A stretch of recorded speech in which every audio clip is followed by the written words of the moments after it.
Good morning student.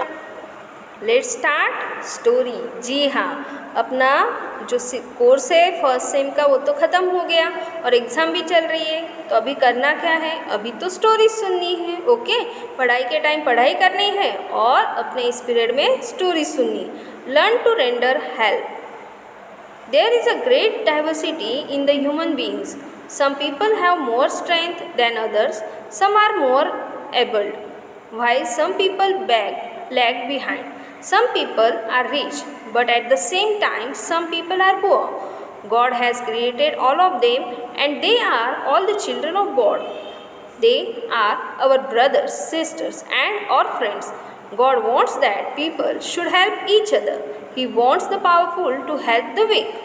Okay बच्चों, अपने ही किसी एक हाथ की अगर उंगलियां देखने जाओ तो पांचों उंगलियां एक जैसी नहीं है।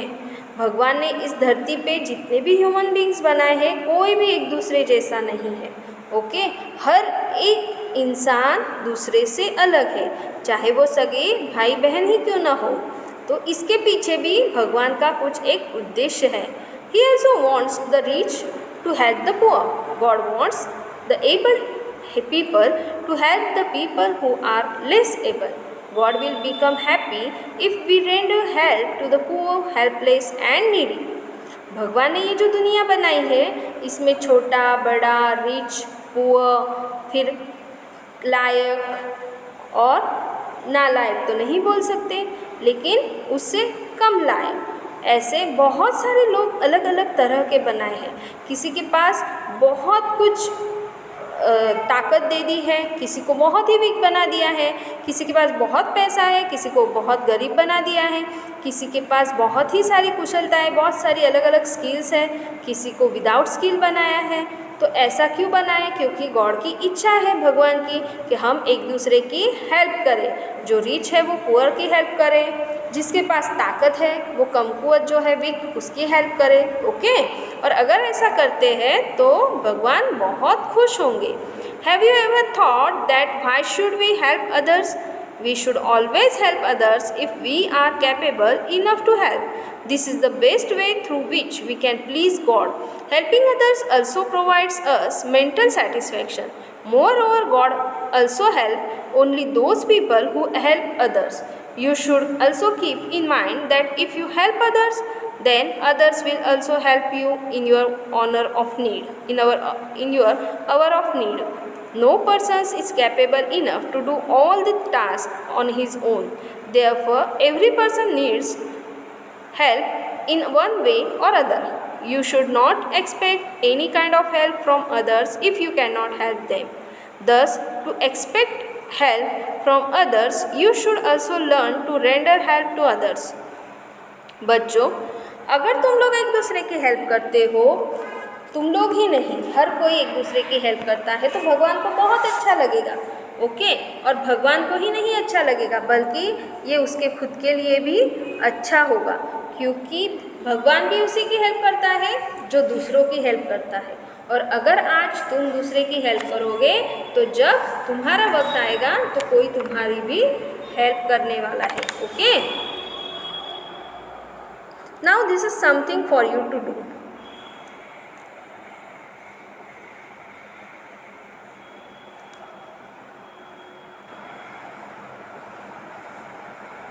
Look around yourself. Something for you to do. Look around yourself. There are so many people around us who need our help. You will observe families of laborers, cleaners, workmen and so on. They work very hard just to fulfill their basic requirements of food, shelter and clothing. They work harder than us. Yet they earn less because they did not go to school or studied much. Do you now understand how important education is to get a good job? देखो बच्चों, जो picture में दिखाई दे रहा है ऐसे labourer आपने आपके घर के इर्द गिर्द बहुत सारे देखे होंगे। ऐसे हार्डवर्क करने वाले लोग आपने बहुत देखे होंगे। उनकी फैमिलीज़ के लिए उनको बहुत सारा काम करना पड़ता है और इतना काम करने के बावजूद उनकी आमदनी बहुत कम होती है। और उनकी आमदनी कम होती है इसीलिए क्या होता है, उनको जो मजदूरी काम होता है वो बहुत ही ज़्यादा करना पड़ता है और इतना करने के बावजूद लेस इनकम उनको होती है। और ऐसा क्यों होता है? क्योंकि उनकी पढ़ाई नहीं हुई होती है। तो अभी आपको समझ में आया कि पढ़ाई कितनी इम्पोर्टेंट है अच्छी जॉब के लिए। They live in small houses because they don't have money to live in big houses. They do not even eat properly, nor they have good clothes to wear. Many of them do not send their children to school because they have no money to pay the fees. They and their children need our support and love. Our help can change their fate. You can encourage their children to study, or you can also teach them at your home. You can give them your old books and copies to read and write. You should also help them to go to school.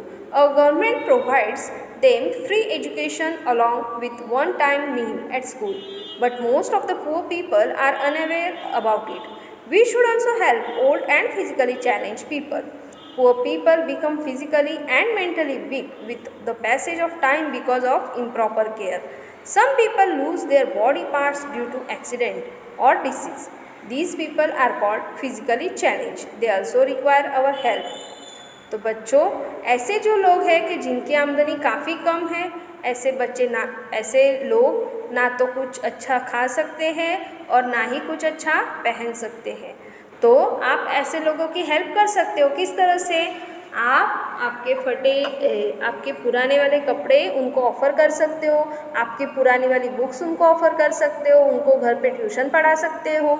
ऐसे लोगों को, कुछ लोगों को तो सरकार ने जो योजना चलाई है फ्री एजुकेशन की, वो भी पता नहीं होती, तो आप उनको अवेयर कर सकते हो। फिज़िकली चैलेंज पीपल जो होते हैं, जिनके एक्सीडेंट में हाथ पैर कुछ चला जाता है, ऐसे लोगों को आप हेल्प कर सकते हो। ओल्ड लोग जो पीपल होते हैं उनकी हेल्प कर सकते हो। Okay, you can also give physically support to the old and physically challenged people. We should never let them feel ignored. We should talk to them and play with them and treat them as equal. We should spend maximum time with them. They feel happy. They feel happy that they are being taken care of. Physically challenge जो people होते हैं या फिर old people होते हैं, उनको किसी के सहारे की ज़रूरत होती है। ऐसे लोगों का आप सहारा बन सकते हो। फिजिकली चैलेंज पीपल को ऐसा नहीं लगना चाहिए कि वो आपसे अलग है। उन लोगों को भी आप जैसा समझ के उनके साथ आप खेल सकते हो। चलो, आपने अभी ये समझ लिया कि कैसे लोगों को हेल्प करनी चाहिए। ओके, और भगवान इससे कितना खुश होते हैं। तो चलो, now read the story. This story is about a generous and kind hearted lady, mother Teresa. ये स्टोरी किसके बारे में है? मदर टेरेसा के बारे में। No one can forget her and her support which she render to the poor and needy people. उन्होंने जो पुअर और नीडी पीपल को सपोर्ट किया उसको कोई नहीं भूल सकता। She devoted her entire life for the welfare of the helpless and the destitutes. जो हेल्पलेस पीपल थे उनकी हेल्प करने में, उनकी सेवा करने में उन्होंने अपना पूरा जीवन समर्पित कर दिया। Mother Teresa was born in August 1910 at Skopje in Yugoslavia. वो यूगोस्लाविया में उनका जन्म हुआ है अगस्त 1910 को। Her real name was Agnes Gonxha Bojaxhiu. उनका रियल नेम है Agnes Gonxha Bojaxhiu. Teresa was her adopted name after a nun of the middle age. जब वो मिडल एज में एज अ नन, उन्होंने ख्रिस्ती धर्म में जो नन होती है वो जब बने तब उनको वो नाम दिया गया। She went to Ireland in 1928 and joined the Loreto congregation. 1928 में आयरलैंड में उन्होंने इसको ज्वाइन किया। Next year she come to Kolkata in India, और उसके नेक्स्ट ईयर वो इंडिया में कोलकाता में आ गई। Here she become the principal of saint Agnes high school for girls. यहाँ पे वो सेंट एग्नेस हाई स्कूल है गर्ल्स की, उसकी प्रिंसिपल बनी।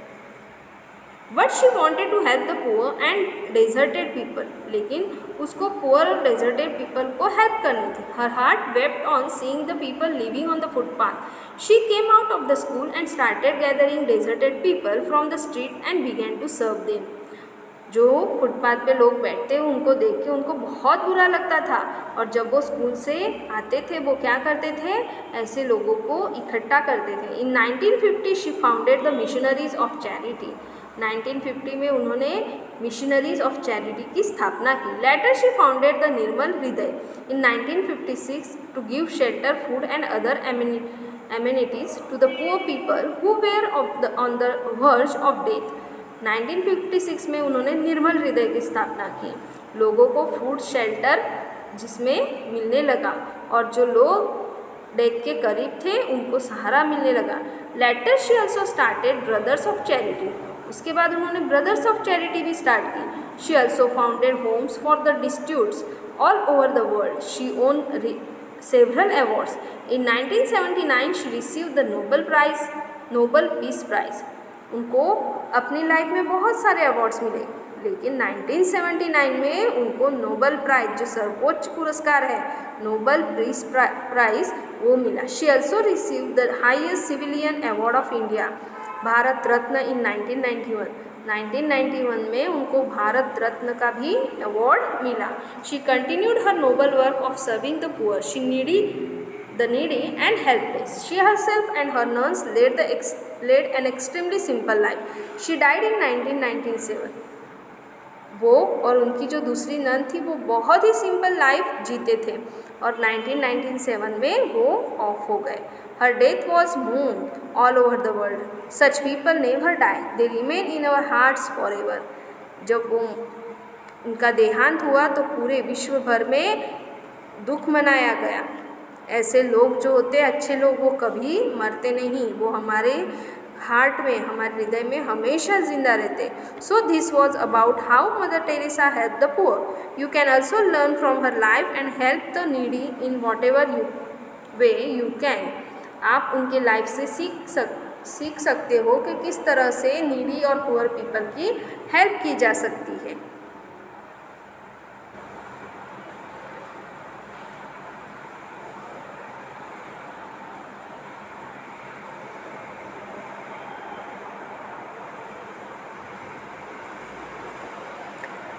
In Indian culture, helpfulness is considered as a great virtue of man.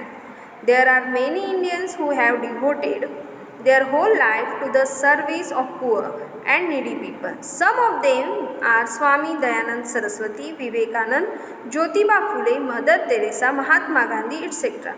Mother Teresa was also one such generous and kind lady. She brought together orphans and destitutes from the streets and served them food, clothing and shelter. She herself led a very simple life but collected donations to serve them. The missionaries of charity started by her is still working. Mother Teresa ने अपनी पूरी life जो थी एकदम simple तरीके से गुजारी। हाँ, उन्होंने डोनेशन से जो नीडी पीपल थे उनकी हेल्प ज़रूर की। ओके बच्चों, तो आई होप आपको ये स्टोरी समझ में आई और आपको अभी पता चल गया कि पुअर नीडी लोगों की किस तरह से हेल्प करनी चाहिए, किन किन लोगों की हेल्प करनी चाहिए। तो बच्चों, ये जो स्टोरी थी ये सिर्फ हमें पढ़ने के लिए थी। इसकी एक्सरसाइज हमें एग्ज़ाम में नहीं पूछने वाली, लेकिन ये एक्सरसाइज आपको घर पे ट्राई करनी है। ओके, नेक्स्ट स्टोरी तक बाय बाय बच्चों।